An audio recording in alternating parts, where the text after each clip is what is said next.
élettudományi doktor. Ugye, jól mondtam, ugye szeptember 1-től összeadom a intézmény doktoriskolát, és ezen belül a kertészeti programhoz tartozik ez az esemény, és az első ülésünkön elfogadtuk Tanácsi Péter habilitációs jelentkezését, és ez ma fog megtörténni ennek a nyilvános előadása a magyar és angol nyelven, és előzetesen már véleményező bizottság a pályázatát minősítette is, és akkor hadd mutassam be az itteni bizottságnak a tagjait, először a külső tagokkal, Takácsnyi dr. H.S. Mária Egyetemi Tanár, Szegedi Tudományegyetem Mezőgazdaság karának professzora, dr. Máté Ákos professzor emeritus a Széchenyi Egyetem a tanszékének egyetemi tanára, a Mattéról pedig Halász Júlia, a növényvédelmi tanszéken professzora és Benyomé Győrösről van szintén, ugyanerről a tanszékről. Titkán Kappel Noémi professzorasszony a zöldség és gombitermesztési tanszékről, én pedig Fék Zoltán vagyok szintén ugyanerről a tanszékről, és szerintem nincs is más tisztem, hogy elmondani Szóvai Péternek, akinek most a magyar nyelvű előadása fog következni, és arra szeretnék mindenkit kérni, hogy egy jegyzőkönyv készül, hogy bátran kérdezzenek, jó, akár a végén, vagy akár közben is kérdésre Péter fogjuk, erről hogy többször hallottam már megadni. És még azt szeretném mondani, hogy az angol nyelvű előadás, tehát ez egy 45 perces előadás, az angol nyelvű előadás 11 óra 30 perckor kerül szintén itt megnevezésre ebben a teremben. Arra is mindenkit szeretettel várok, csak ez is egy nyilvános esemény. De akkor most éve szó. Köszönöm szépen, professzor. Tisztelt Bizottság, kedves hallgatók, kedves kollégák! Egy olyan jó 20 évvel ezelőtt volt szerencsém részt venni Pénzes Béla tanárunknak a habilitációs előadáson a növényvédelmi állattan óra kapcsán. Én be kell vajon, sok minden nem maradt meg az előadásból, de az igen, hogy tanár úr annak ellenére, hogy kifejezetten jó előtt és gyakorlott előtt, próbáltam annyira remegetni, hogy nem tudta szegény a tovább berakni. Úgyhogy én nem is értettem akkor, hogy ez miért van, egészen mostanáig négy egyszer megmutatni a táblázomon. Tényleg nagyon szépen fel van területet, és köszönöm mindenkinek, hogy eljöttek. A mai nap folyamán két lamiáciai családba tartozó egyéves gyógynövényfajról kellene beszélnünk, illetve ezzel kellene közelebbi ismeretségbe kerülnünk, méghozzá a kerti bazsalikon és a kerti majoromnak termesztésével, termesztés technológiájával, illetve ennek a felhasználásával fogunk foglalkozni a mai nap folyamán. Mielőtt nagyon belemennénk ebbe a két fajba, én szeretném, hogyha megpróbálnánk összeszedni, hogy mit kell tudnunk a lamiáciai családról. Itt elsősorban a hallgatóságot kérdezem, hogy tudjuk ezeket a dolgokat, amikor eljövünk vizsgára, akkor általában ezek szoktak lenni az ilyen mentő kérdések, hogy milyen jellemzői vannak ennek a bizonyos lamiáciai családnak. Pár fotót is felraktam a képen, nyugodtan lehet kiabálni, mondani. Na, milyen jellemzői vannak a lamiáciai családnak? 4 makocska termés, nagyon jó. 4 élő szár is elhangzott itt, szuper. Már 2 megvan, 2 4-est kilőttük. Keresztben átellenes levilállás szintén jellemző rá, nagyon jó. Ajakos virág, ez az ajakos virág ugye azért érdekes, mert a 2 felső címpa és a 3 alsó címpa forr össze, és ebből egy ilyen fort virág fog kialakulni. A csészéje is fort, és ebben feljönnek ki ezek a 4 makocska termések. Ez viszonylag ritka, hogy ilyen szépen egyben marad, a legtöbbször azért azt tapasztaljuk, hogy amikor a csészéből kikerül, a makocskák lesz szép üresni. Aztán ez itt miért van olyan? Így igaz, a családra jellemző az illóolaj jelenléte, nem minden fajban fogunk illóolajat találni, de nagyon sok fajra igaz az, hogy illóolaj található benne, méghozzá ilyen pelté típusú milíciőkben fogjuk ezt az illóolajat megtalálni. Hát ezt nagyjából végig is vettük a fő jellemzőket, ez már egy biztos támpont tesz egyébként a vizsgálatát. 4 élőszár, keresztben átellenes levilágás, ajakos virág, 4 porzója van, magházat idegekhez felosztott, illetve az illóolajtartalom megvan. Egy dolog van, amit még talán meg kellene említeni, hogy nagyjából hol terjedtek el ezek a fajok. Mediterránum, illetve a szubtrópusi égövben a legjellemzőbbek, egy-két kivételektől függetlenül is. A tananyagunkban több lamiáceae családba tartozó növényfaj is megtalálható, erről már volt szó itt az elmúlt gyakorlaton is, egy pár faj végig is néztek, végig is tanultak. Azért én szeretném, hogyha összeszednénk, hogy melyik azok az ívelő növényfajok, amik a lamiáceae családban megtalálhatók. Ismét csak raktam be egy pár képet, remélem a hátraülők is még egészen jól láthatják. Na, milyen ívelő lamiáceae fajok vannak? Citronfű, így igaz, itt meg is találjuk a citronfüvet. Oregano, vagy szulófű, helyes. Levendula. Melyik levendulát tanultuk egyébként? Az angol és a francia. Az angol és a francia, vagyis a valódi és a hibrid levendula is elhangzott, helyes. Menta. Ott is két fajt kellene említenünk a hazai termesztésben. Borsmenta és a fodormenta. És itt két faj maradt még a végére. A zsája, az orvosi zsája, illetve a kerti kakukfű, tehát ezzel az évelő fajokat nagyjából össze is szedtük. Az egyéves fajok fogják a mai óránk anyagát adni, a kerti bazsalikum és a kerti majorána, és a érdekesség még azért, hogy van olyan növényfajok is ebben a családban, ami se nem évelő, se nem egyéves, hanem valami más, méghozzá ez egy 2 éves életformában rendelkező növényfaj, ismerős valakinek. Így igaz, muskatás, ez a szalvia, szklária, ami ugyan nem része a tananyagunknak, de azért talán rémlik, hogy sorosságban beszéltük a címnövény ismeret kapcsán. A két fajunk, amiről ma beszélnünk kell, ténylegesen a kerti bazsalikum, illetve a kerti majorána, az Origanum majorána. El kell mondanom, hogy nagyon sokáig az Origanum majorána önálló nemzetségbe tartozott, és Majorana hortensis néven használtuk, alkalmaztuk, szakirodalomban is így jelent meg. Ezt nem régen sorolták át az Origanum nemzetségbe, tehát jelen pillanatban az Origanum nemzetségben található meg. A két faj elterjedése azért nem fedi le egymást teljesen. Nagyon sokszor szoktuk azt mondani, hogy bazsalikum akkor az biztos mediterrán származású, de igazából ez pont inkább a majoranára lesz jellemző és igaz. Ha megnézzük a két fajnak az elterjedését, illetve a őshazáját, akkor a bazsalikum kapcsán, a kerti bazsalikum kapcsán azt kell megállapítanunk, hogy valahova ide India nyugati részére tehető a bazsalikum őshazája, de ezen kívül a világ számos részén elterjedt, kivadult formában, illetve hát a termesztése gyakorlatilag a világ minden pontján zajlik. Ehhez képest a majorana nyugat-ázsiai, közel-keleti elterjedésű, illetve közel-keleti származású, és ha megnézzük, akkor inkább azt tudjuk mondani, hogy itt bizony a mediterrán környékén van jobban elterjedése. Ezen kívül ma már tudjuk, hogy Kínában és Indiában is, illetve az Egyesült Államokban is egész nagy felületen termesztik. Amikor a bazsalikumról és a majorannáról beszélünk, azért gyorsan meg kell említenünk, hogy nem ennyire egyszerű helyzet, nem csak kerti bazsalikum van, sőt a bazsalikum taxonómiája kifejezetten bonyolultnak is tekinthető. A különböző szerzők 50 és 150 közé teszik ebbe a nemzetségbe tartozó fajok számát. A legnagyobb jelentőségére egyértelműen a kerti bazsalikum bír, de meg kell említenünk a citromillatú bazsalikumot, az Ocinum americanumot, az Ocinum canfetianumot, az Ocinum africanumot, az afrikai bazsalikumot, illetve most már Magyarországon és Európában is egyre inkább elterjedt, egyre többet hallunk erről az úgynevezett szent bazsalikumról, az Ocinum sanctumból, vagy szinonim nevén Ocinum temniflorumból. A mai nap folyamán azért csak a kerti bazsalikummal fogunk foglalkozni, nekünk nagyjából az egész napot eltölthetnénk a bazsalikum nemzetségnek a jellemzésével. Hogy azért legyen mit szavolgatni közben, én hoztam be sorosságra egy kis növényanyagot, hogy a különböző egyéb bazsalikumokat is megnézhessük, rá van írva a papírzacskóra, nyugodtan meg lehet őrzölni, nem lesz más sorsom, azt, hogy napot készítünk belőle, akkor nagyon köszönjük, hogyha megrendosolás megtörténik.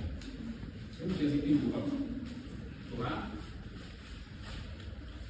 Az egyetlen, amit nem említettem, ez a bizonyos Ocinum celluloid, ez borsivatú bazsalikumként szerepel a magyar szakirodalomban. Hát kell hozzá fantázia, hogy a borsivatát érezzük benne, de hát ám jelentőségét tudják.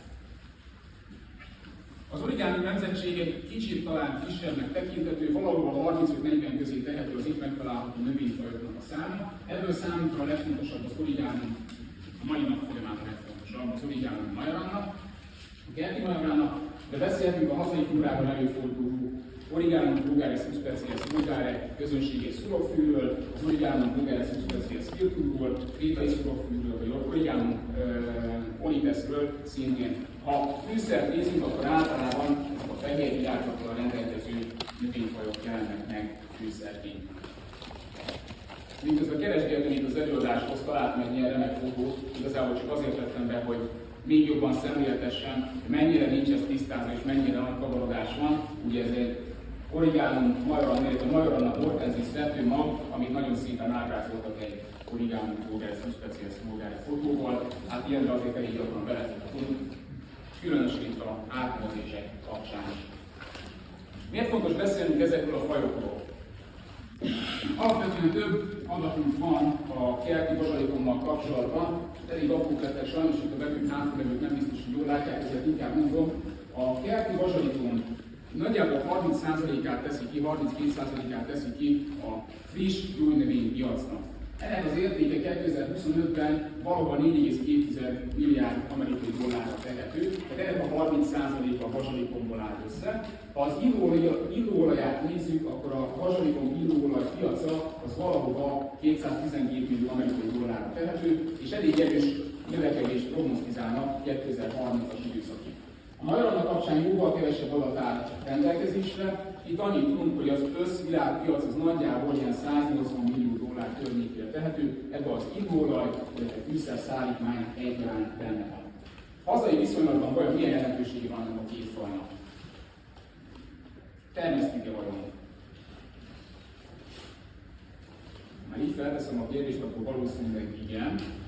Magyarországon termesztett növény, sőt azt is tudjuk mondani, hogy igazából hungarikum jellegű növényként termesztettük, de aztán a munkaerőpiaci változások, a ingatlan struktúra, a tulajdonjog változásával ez szépen kikopott, és valahol oda jutottunk el, hogy Magyarországon 2025-ben bazsalikomot olyan 320 hektár környékén termesztünk, a majorana termesztés pedig ilyen 70-80 hektár környékére tehető. Nyilván itt a statisztikai festéseknek van azért hibája, tehát innen valamivel magasabb és alacsonyabb érték is elképzelhető. Minden esetre bízhatunk benne, hogy a jövőben még esetleg ezekkel a fajokkal azért fogunk jobban foglalkozni. És akkor térjünk rá ennek a két fajnak a jellemzésére.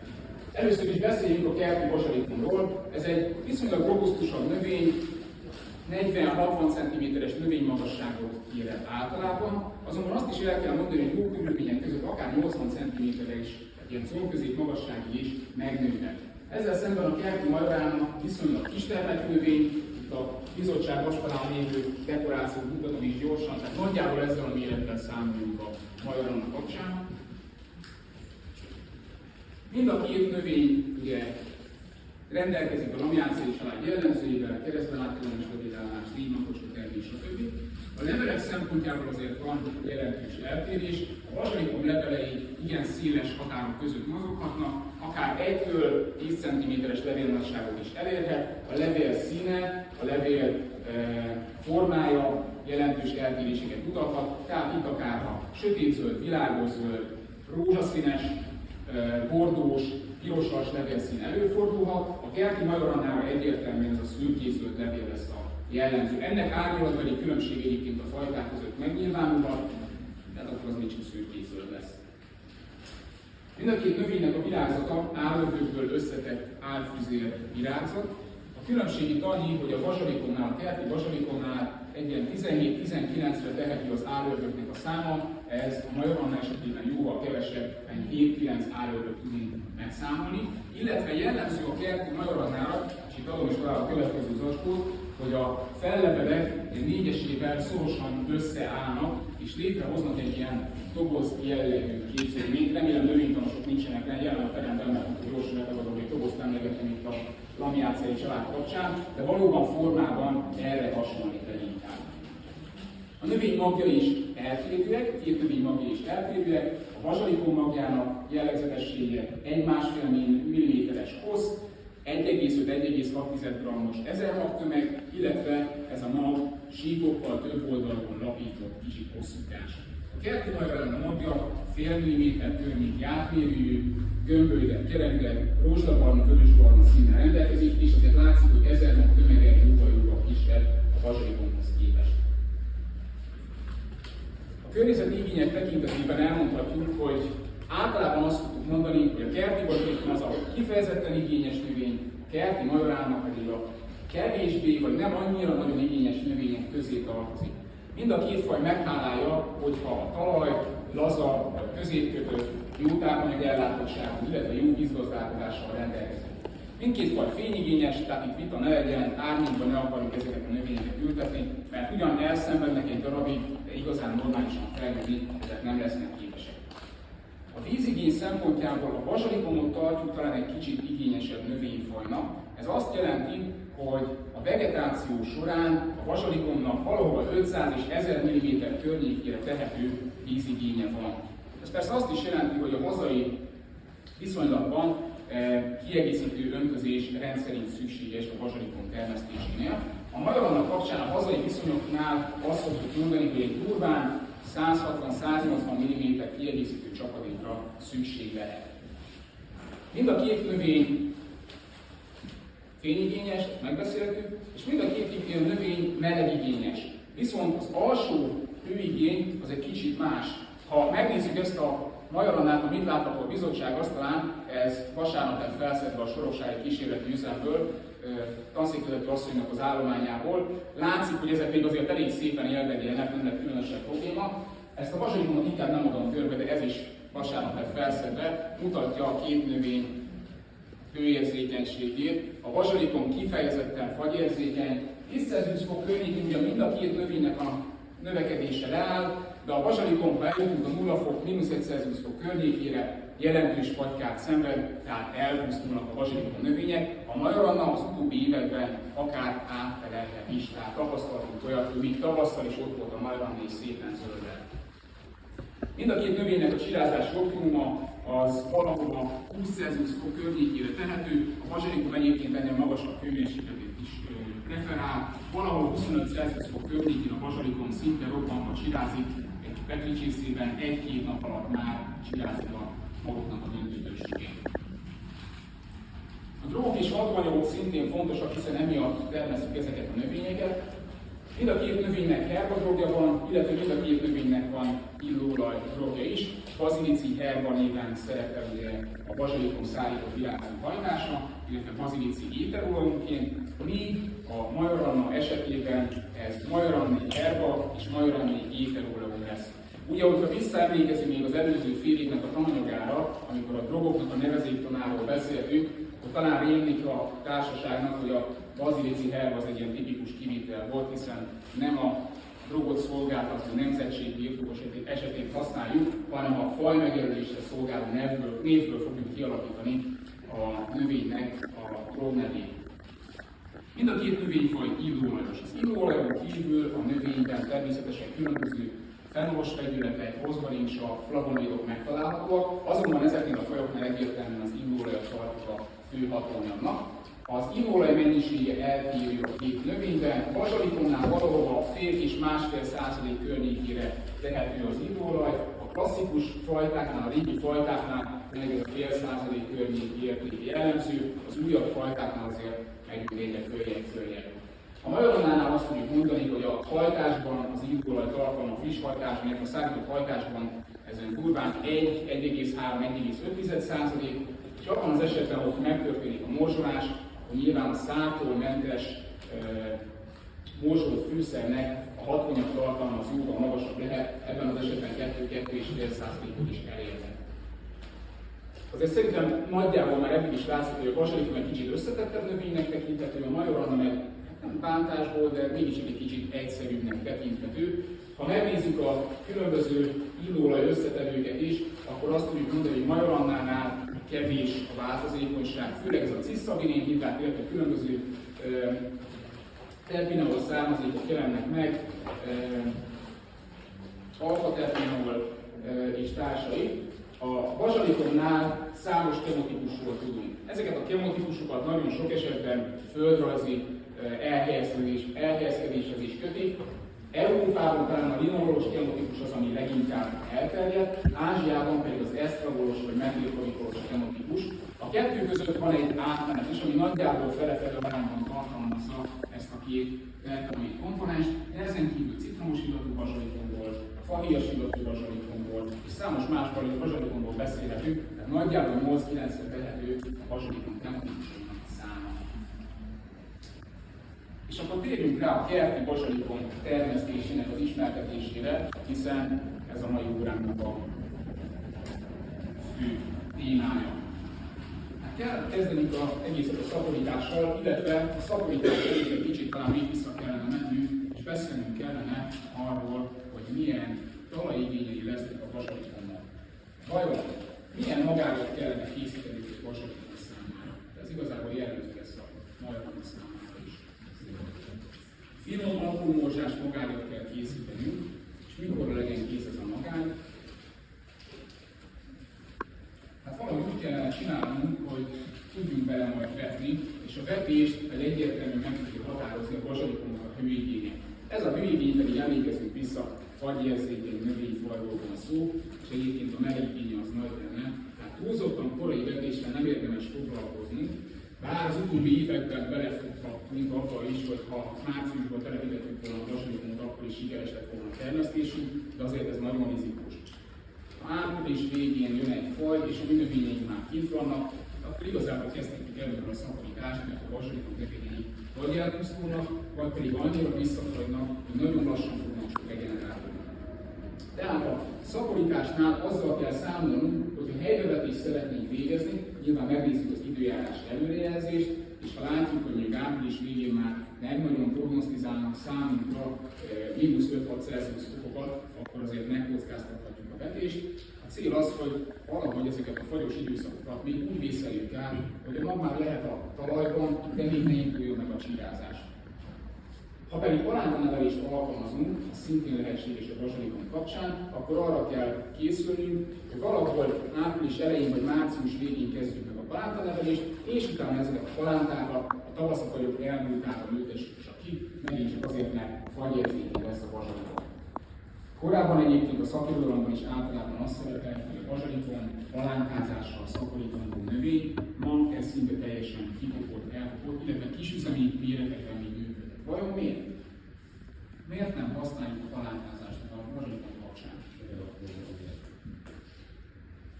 Hát akkor magad, de ez helyvetetésre is probléma.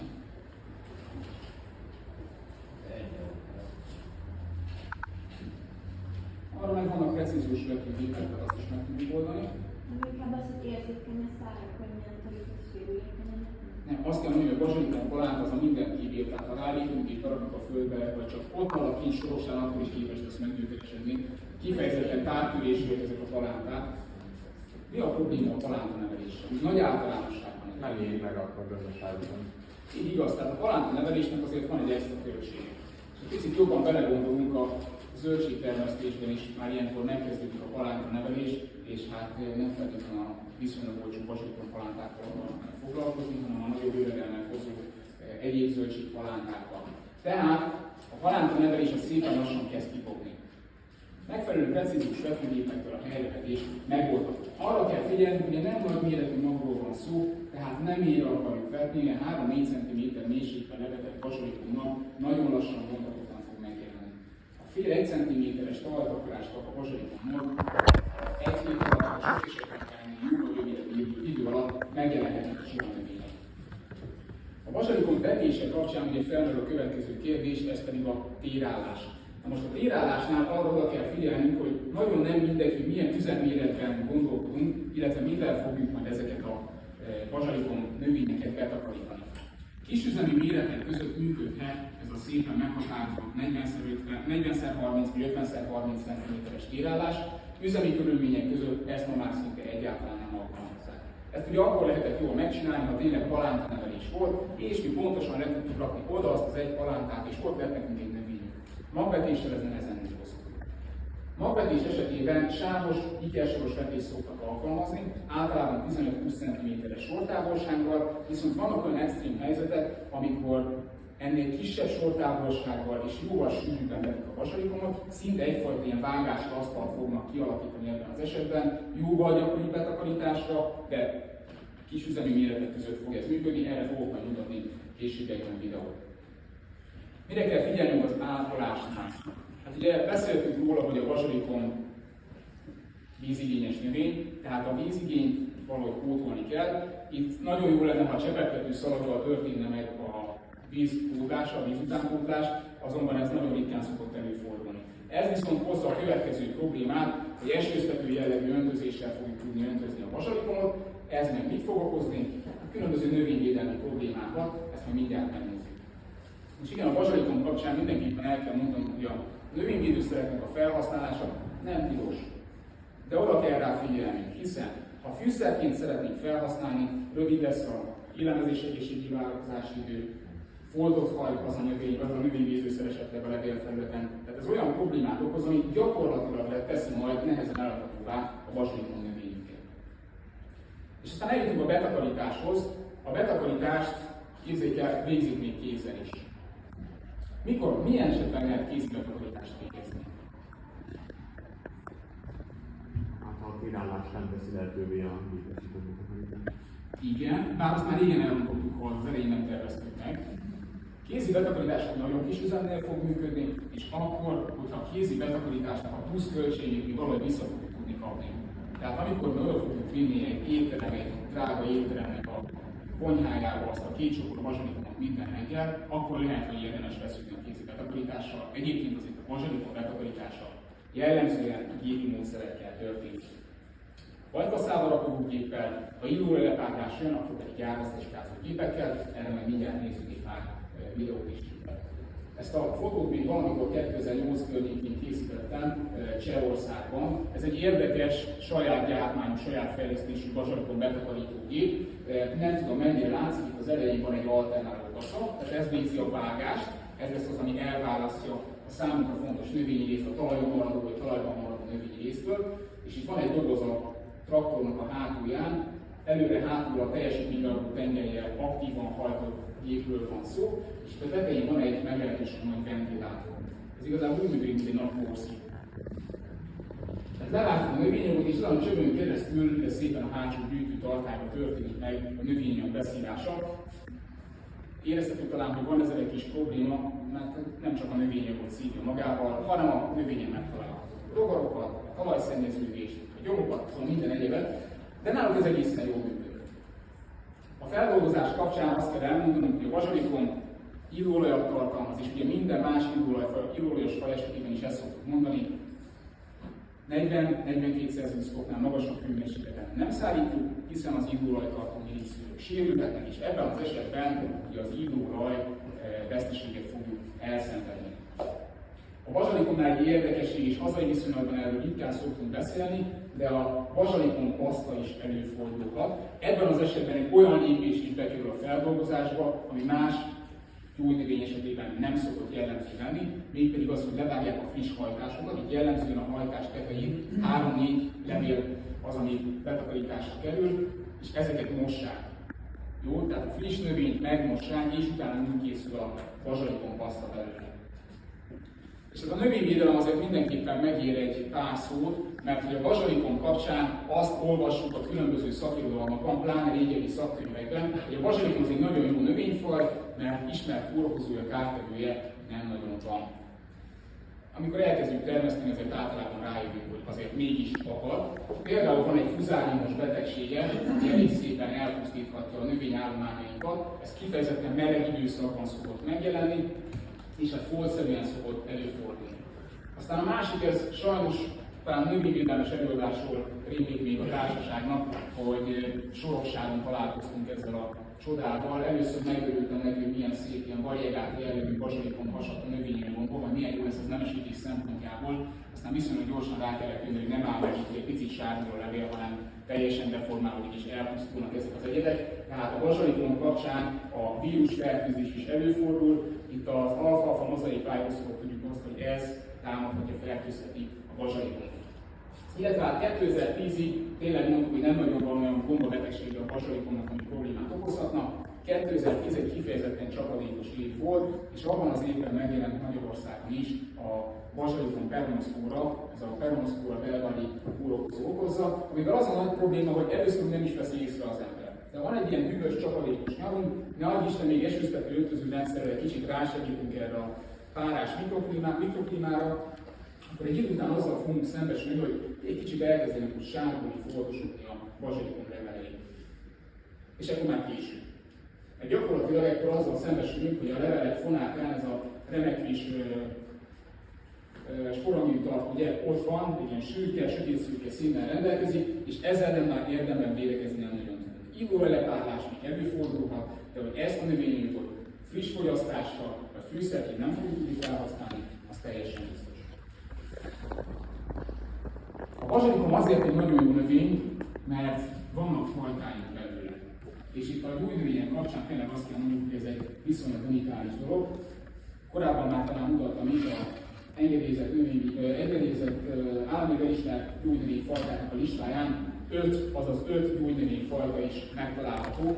Ez az egyéb más fajoknak az egy, meg az egyse fajtáihoz képest egy kifejezetten magas értéknek számít.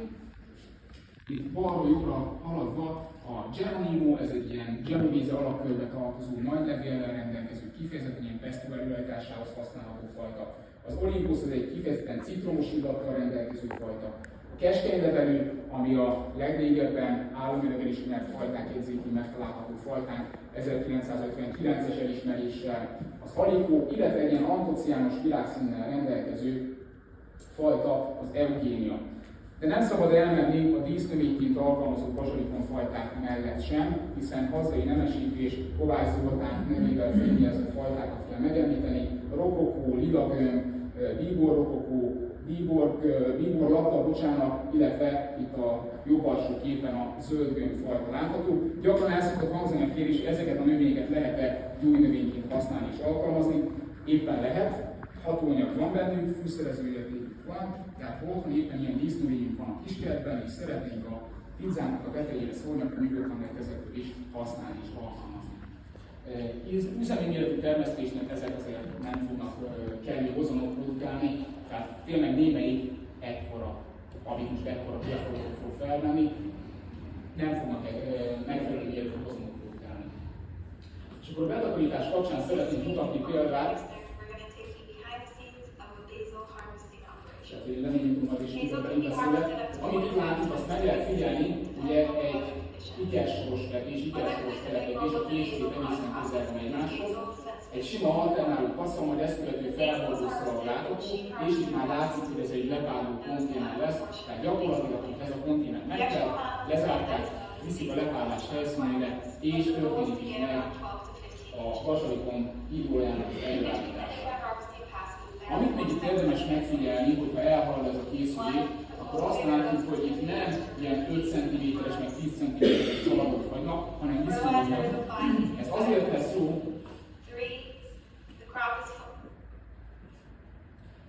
lesz jó, mert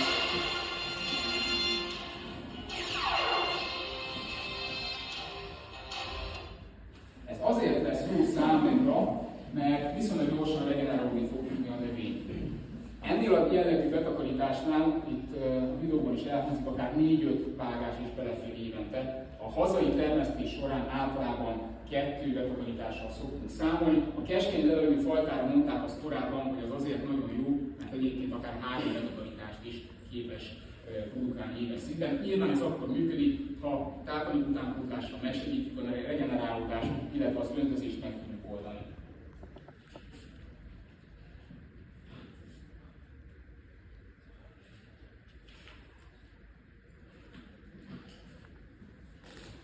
A videóban megpróbáljuk kicsit beletekelni, hogy gyorsítsunk rajta. Na, tehát ez egy kifejezetten kisüzemű bazsalikom betakarítás, amikor az előbb emlegettem ezt a szuper sűrű vetést, tényleg 1-2 cm-re kerülnek a növények egymástól, nagyjából ez lesz az eredménye. És itt látjuk, hogy tényleg csak a felső hajtáscsúcsot vágjuk le. Miért? Azért, mert a pesto alapanyagként ezt fogjuk tudni jól használni. Nincsenek benne vastag szárrészek, nem kell ezt eltávolítani, de zsengelevelekről van szó, és utána látszik, hogy alig egy pár centiméter növényanyag kerül levágásra, az összes többi meg ott marad a területen, és gyorsan regenerálódik. 1 hét múlva rá lehet menni megint is tényleg vágni a következő adatot. Gyomírtás azért mindig egy kérdéses dolog szokott lenni. Ebben az esetben, hogyha ilyen termesztést alkalmazom, annyira sűrű lesz a növényállomány, gyakorlatilag a sorokban, sor közöttben minimális lesz az esély annak, hogy a gyomok meg tudjanak jelenni, illetve ebben az esetben csak a művelőutaknak a gyógyításával kell majd inkább foglalkozni. És a bazsalikon azért nem szabad elmennünk amellett, hogy a bazsalikom egy kifejezetten olyan növényfaj, ami a hajtatásban is megjelenik. Nem tudom, mennyire tudják a jelenlévők, hogy Magyarországon található Közép-Európa egyik legnagyobb, hanem a legjelentősebb gyógy- és fűszernövény hajtató cégje, az Ölton 98 Kft. Albert Pilsán található ez meg, ahol hát ilyen pár tízezeres vagy százezeres cserétszámmal dolgoznak folyamatosan, 5 hektár környékén zajlik a hajtatás, és ezért itt a hajtatásnál érdemes megnézni, hogy már a kiindulásnál egy kifejezetten sűrű vetésről van szó. Tehát nem egy darab növény lesz abban a cserében, amit mi otthon csinálnánk és saját kis növényünket pályolgatnánk, hanem jó sűrűn, akár 30-40 darab mag kerül egy darab cserébe, és ennek következményeként egy ilyen viszonylag sűrű, jól fejlődő növény lesz. Itt, amit érdemes megemlíteni, hogy az öltözés az nem felülről történik. Vajon miért nem? Itt miért más ösztetőentözés van? Az egyszerűen megegyező. Az esztétika, így igaz, tehát mi lesz ebből? Be fog kerülni a Lidl, a Spar, az Aldi, az összes szupermarketnek a polcaira, és ott fog a zöldséges pult mellett díszelegni. Na most, hogy mi esőztető öntözéssel öntözünk ezeket a növényeket, milyen lesz a levélfelület? Foltos. A kutya nem fogja megvenni, mert azt fogják mondani, hogy biztos növényvédőszerrel van kezelve. Pedig egyszerű vízkő van rajta, semmi több. De ez a vásárlónak pont elég ahhoz, hogy én ezt nem fogom megvenni. Tehát itt alulról árasztásos, vagy egy majdnem áratály jellegű öntözéssel öntözik ezeket a cselepeket, a cserép felszínre a szükséges mennyiségű vizet, majd utána le is engednék a fölösleges növényvészünket. És akkor térjünk rá a kerti majorannak termesztésére, ami nagyon sokban hasonlít a bazsalikom termesztésére, de azért van egy-két eltérés az eddigiekhez képest. Ugye itt is azt tudjuk mondani, hogy a magának nagyon fontos, hogy kifejezetten apró morzsás szerkezetű legyen. Ennél a növénynél el lehet mondani azt, amit ilyen kertészeti szaksargonban szoktunk mondani, ez az asztallap simaságú magány. Hát, ha nem is ennyire sima, mint ez az asztal, de azért, ha egy ilyen fél milliméter átmérő magot szeretnénk elvetni, azért, ha ekkora rögök vannak benne, hát onnan szegény mag nem nagyon fog tudni előtörni, illetve a síronövény nem nagyon fog tudni előtörni. Tehát apró morzsás magány nagyon fontos, és nem szabad mélyrevetni a majorán a magot, mert a kezdődő vagy fejlődő csiranövény kifejezetten törékeny, apró, viszonylag hosszú a sziklevél alatti szárrész, és hát szegény tényleg nagyon sérülékeny. Tehát nem lesz képes arra, hogy őrületes talajégéket áttörjön.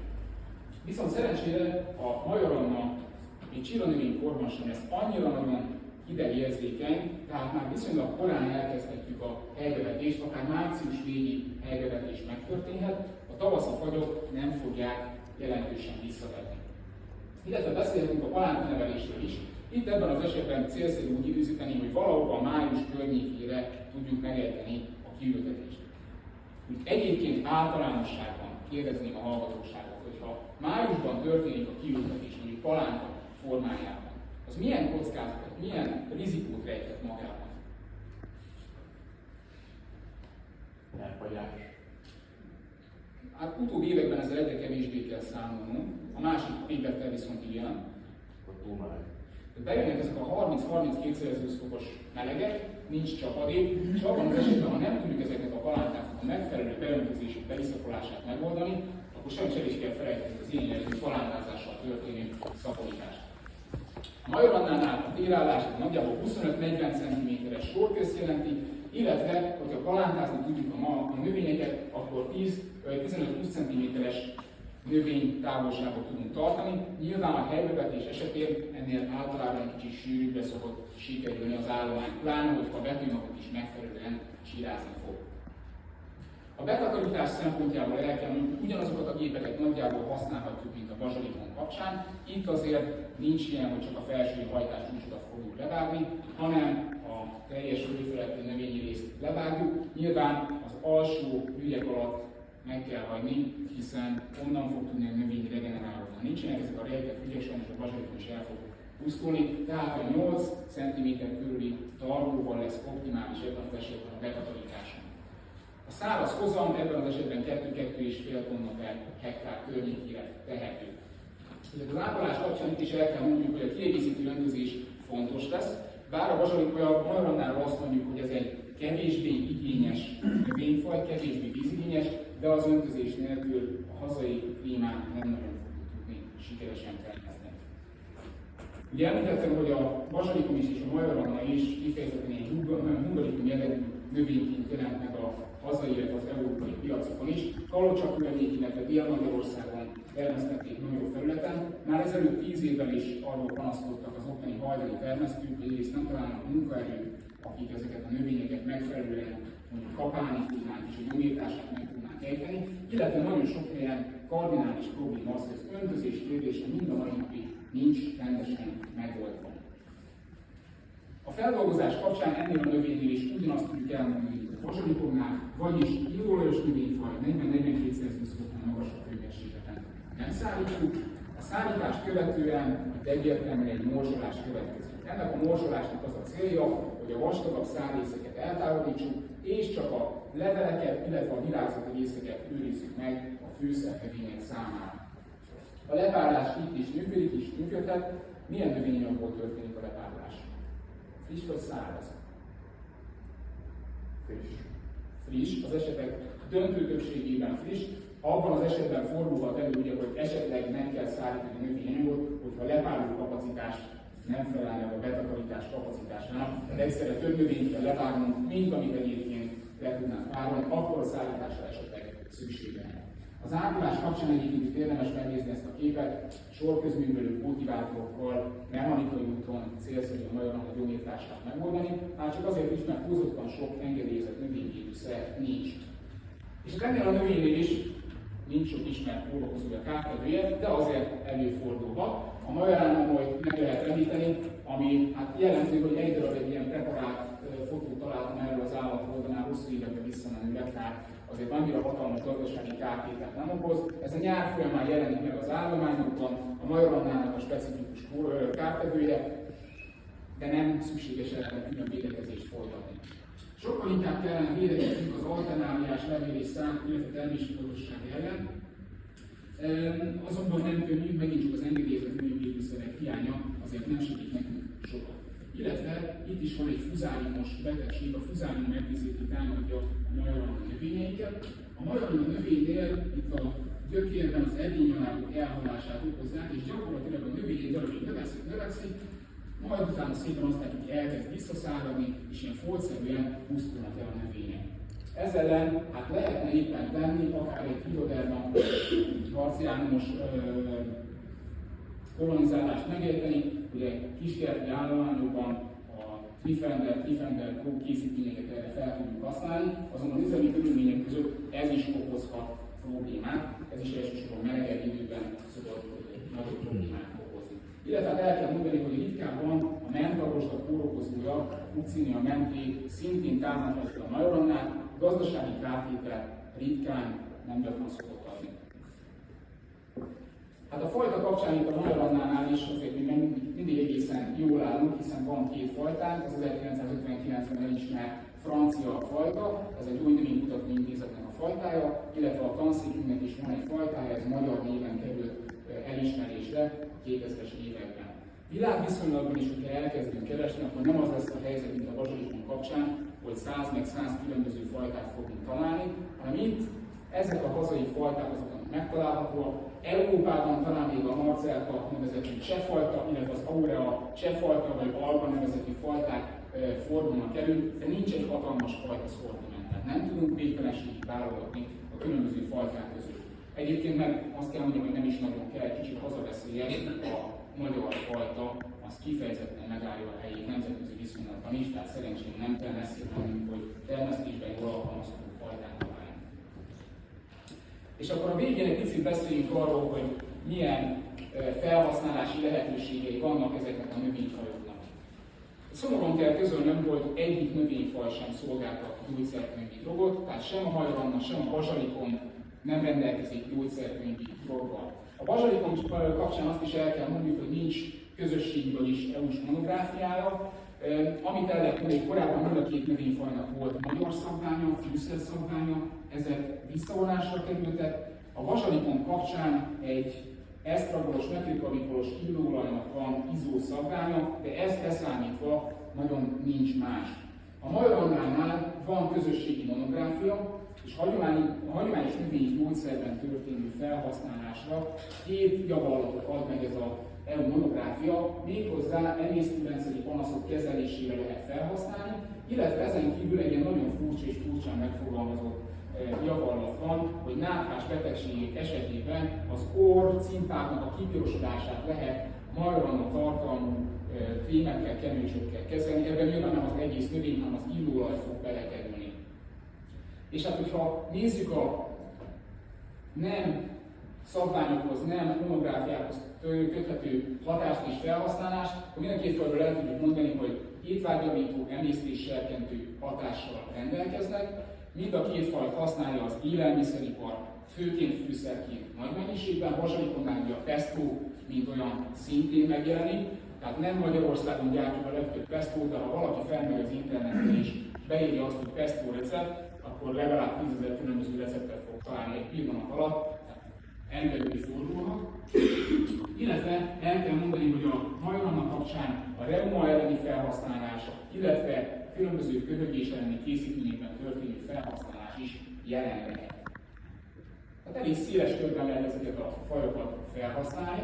Egy érdekességet még hadd mondjak el, a bazsalikon kapcsán erről a növényről is a középkorban azt tartották, hogy az őrültség is a vitának a jelképe, ezért a bazsalikon szaporítás csak akkor lehetett sikeres, hogyha káromkodva, csúnya szavakat kiabálva vetették a növényt. Ennek az ellenkezőjét tanúsíthatom, nem kell kiabálni, hogy a növény szépen fejlődjön. Köszönöm szépen a figyelmüket, és ha van kérdés, akkor